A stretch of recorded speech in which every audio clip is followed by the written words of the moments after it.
Hi guys, welcome to Bubbly explains. तो मरजान को जैसे ही नज़ीर लेके जाता है ना, तो नज़ीर उसको ना एक खुफिया कमरे में से बंद कर देता है। तो वहाँ पर ना वो सो रही होती है।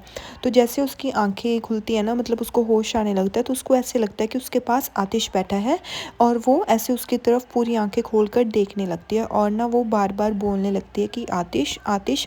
पर उसको आतिश ने से पूरा नहीं दिख रहा होता, उसको धुंधला धुंधला सा दिख रहा होता है। और वो फिर से चिल्लाती है कि आतिश। तो जैसे आतिश उसकी तरफ देखता है ना, तो वो बोलती है कि तुम आ गए। तो वो बोलता है कि डरो मत मरजान, तुम ठीक हो, तुम बिल्कुल भी डरो मत। और वो ना उसके बाल ठीक करने लगता है। वो बोलता है कि तुम्हें तब तक डरने की बिल्कुल भी ज़रूरत नहीं है जब तक मैं तुम्हारे साथ हूँ। तो मरजान ना फिर उसकी तरफ ऐसे देखने लगती है। वो बोलती है कि आतिश, तुम्हें पता है मुझे ना बहुत बुरा सपना आया और मेरे वो सपना बहुत गंदा था। तो उसके बाद वो बोलता है कि कोई बात नहीं, जो ये तुम्हारे ये सपने हैं ना, वे ये ख़त्म हो जाएंगे। जब तक मैं तुम्हारे साथ हूँ तुम्हें कुछ भी नहीं हो सकता। समझ में आई मेरी बात? और आखिरी में हम दोनों साथ में होंगे। तुम्हें किसी भी चीज़ की फ़िक्र करने की ज़रूरत नहीं है, ठीक है?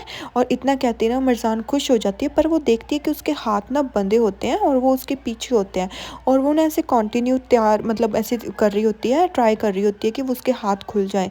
तो जैसे ही मरजान फिर से आतिश की तरफ देखती है ना, तो वो आतिश नहीं, नज़ीर होता है, जिसे देख कर ना वो शॉक हो जाती है। पहले वो कहती है आतिश, फिर कहती है नज़ीर तुम। और वो जल्दी से ना नज़ीर के पास में से खड़ी हो जाती है। फिर वो बोलती है कि नज़ीर, ये तुमने क्या किया? हाँ, ये तुमने क्या किया?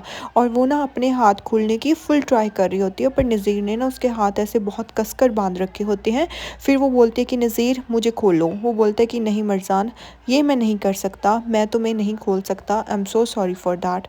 तो फिर ना नज़ीर को ये सुनना वो बोलते कि क्या बोल रहे हो? हाँ, ये हरकतें मत करो और ये पागलों की तरह मत करो, प्लीज़ मेरे हाथ खोलो, जल्दी खोलो। और वो ना उसकी तरफ गुस्से से देखने लगती है, पर नज़ीर फिर उसकी बात नहीं सुनता।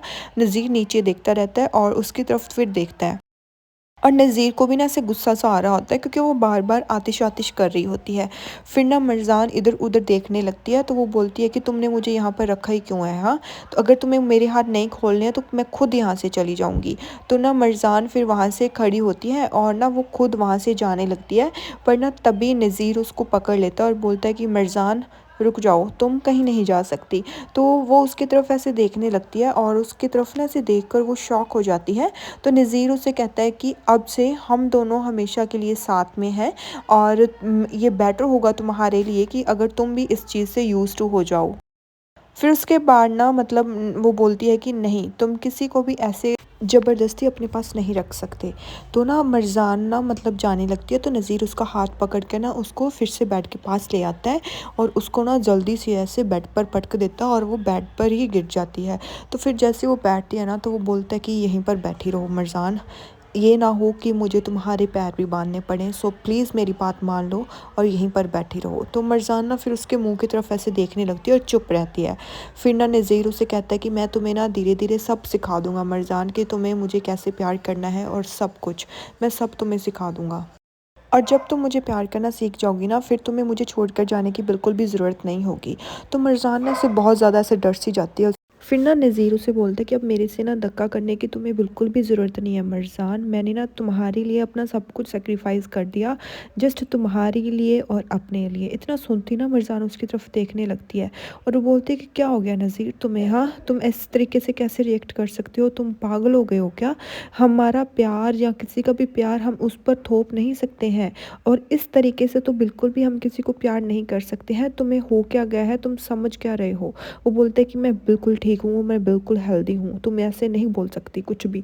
तो मरजाना फिर उसकी तरफ ऐसे देखने लगती है। नज़ीर को ना बहुत ज़्यादा गुस्सा आ जाता है। वो बोलता है कि ये सब करने के लिए ना मुझे मरजान सिर्फ तुमने मजबूर किया था। तुमने अगर मेरी पहले बात मान ली होती तो ये सब कभी भी नहीं होता। पर कोई बात नहीं, सब कुछ ठीक है। अब मैं तुम्हें यहाँ से कहीं नहीं जाने दूंगा और हम यहाँ से दोनों बहुत दूर चले जाएंगे कि हमें कोई पकड़ ही नहीं पाएगा। फिर उसके बाद ना नज़ीर उसको अपना पासपोर्ट निकाल कर दिखा देता है और उसका मिर्ज़ान का भी पासपोर्ट उसके हाथ में होता है जिसमें दोनों की फ़ोटोज़ लगी होती हैं और मिर्ज़ान का नेम उसमें गलत होता है।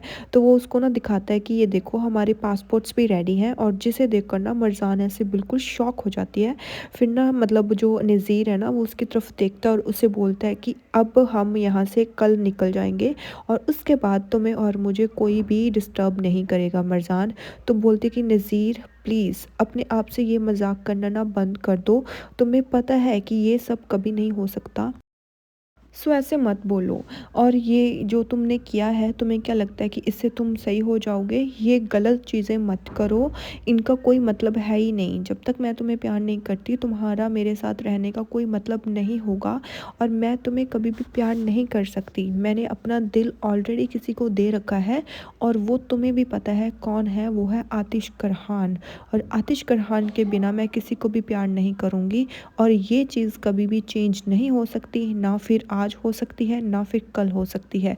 इतना सुनते ना नज़ीर को ऐसे गुस्सा आ जाता है। वो बोलता है कि चलो देखते हैं कि क्या होता है, अभी तो हमारी जर्नी अभी स्टार्ट हुई है, इसके आगे हम देखते हैं कि क्या होता है।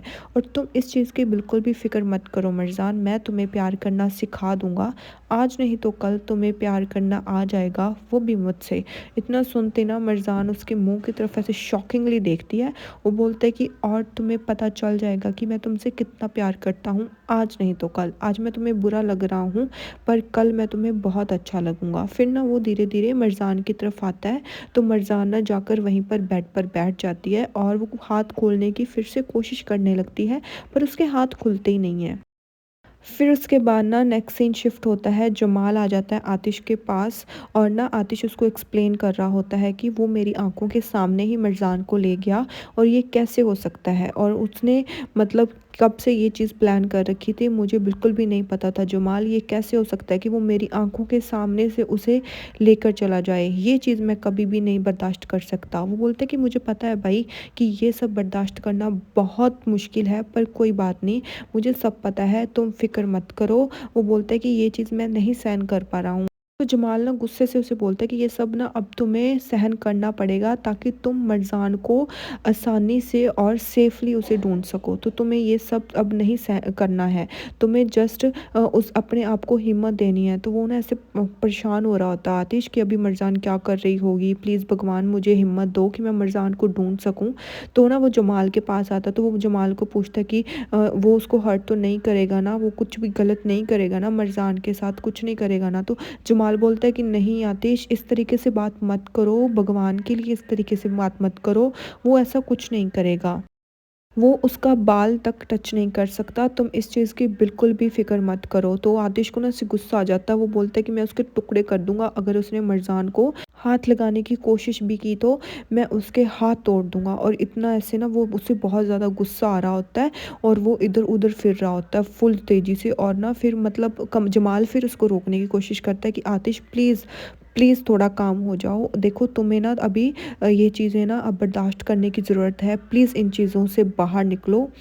और ना आतिश कहता है कि नहीं, मैं कैसे आराम से रहूँ जमाल, मुझे समझ नहीं आ रहा, मुझे जल्द से जल्द उसको ढूंढना होगा नज़ीर को और मुझे मतलब कुछ ना कुछ तो करना ही होगा। वो बोलता है कि हमारे पास कोई चॉइस ही नहीं है, ये सब करने से अच्छा है कि हम उसको ढूंढें, तुम्हें कुछ भी करने की ज़रूरत नहीं है, इस तरीके से रिएक्ट मत करो।